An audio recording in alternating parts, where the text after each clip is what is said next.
গ্রামের পহেলা বৈশাখ মানেই আলাদা একটা প্রশান্তি। গ্রামের পহেলা বৈশাখের একটি অন্যতম সংস্কৃতি হলো মেলা। আর মেলা মানে একটি অন্যরকম উৎসব। তো হ্যালো এভরিওয়ান, কেমন আছেন সবাই? আশা করি সবাই ভালো আছেন আর আমিও ভালো আছি। পহেলা বৈশাখ উপলক্ষে যে মেলা হবে সেখানে যাওয়ার জন্য সে রেডি। মেলা মানে এক অন্যরকম উৎসব, যেখানে রঙিন আলো, মানুষের ভিড়, মজার মজার খাবার, নানান ধরনের জিনিস কেনাকাটা, এগুলো না আমাদের মনকে এক নিমিষেই আনন্দময় করে তোলে। প্রচণ্ড রোদ আর গরম বলে অনেক লেটে বের হয়েছি। কথায় আছে না, সুখে থাকতে ভূতে কিলায়, আমাদের অবস্থা সেম। সোজা পথ রেখে আমরা কোথায় এসেছি দেখেন, সেখানে সাঁকো পার হতে হচ্ছে, যেটা প্রচণ্ড ভয়ের বিষয়। আমি প্রচণ্ড ভয় পাই, হতে পারি গ্রামের মেয়ে, বাট ছোটবেলা থেকেই সাঁকো পার হতে, সাঁতার কাটতে প্রচণ্ড ভয় পাই।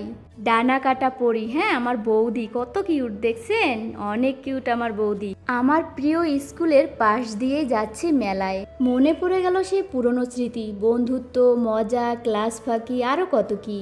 আচ্ছা, আপনারা যারা আমার ভিডিও দেখেন বলেন তো আমি কোন মেলায় যাচ্ছি?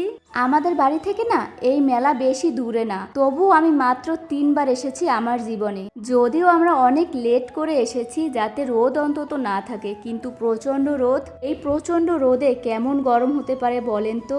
এদিকে আমরা আসছি কেবল, আমার কাকি যাচ্ছে বাড়িতে। কুলফি খেয়ে একটু ঠান্ডা হলাম, এখন মেলার ভিতরে যাই, দেখি কতটা ভিড়। বেশি সময় যদিও থাকবো না। এবার তো নিশ্চয়ই চিনতে পেরেছেন কোথায় এসেছি। এখানে না প্রতি বছর অনেক বড় করে ঘটা করে এত বড় মেলার আয়োজন করা হয়, সাথে যজ্ঞ হয়, পূজা হয়, প্রসাদ বিতরণও হয়।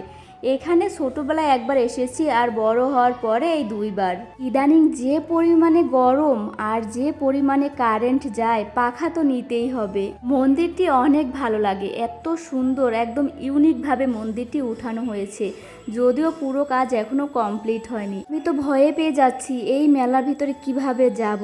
কিচ্ছু করার নাই, কোনো মতে একটু আসলাম, কিছু কেনাকাটি করে এরপরে আমরা বসলাম ফুচকা খেতে। যদিও আমি বাইরের ফুচকা তেমন একটা পছন্দ করি না, বাট এখানের ফুচকাটা খাওয়া যাবে, কিন্তু কারণটা একদমই বলা যাবে না, সিক্রেট। জানেন তো, একটা সময় বাড়িতে বসে প্রচণ্ড ফুচকা বানিয়ে খেতাম, বাট এখন গ্যাস্ট্রিকের প্রবলেমের কারণে অনেক কমিয়ে দিয়েছি। তো কে কে এই মেলায় এসেছেন অবশ্যই কমেন্ট করবেন। সবাই ভালো থাকবেন, সুস্থ থাকবেন, টাটা।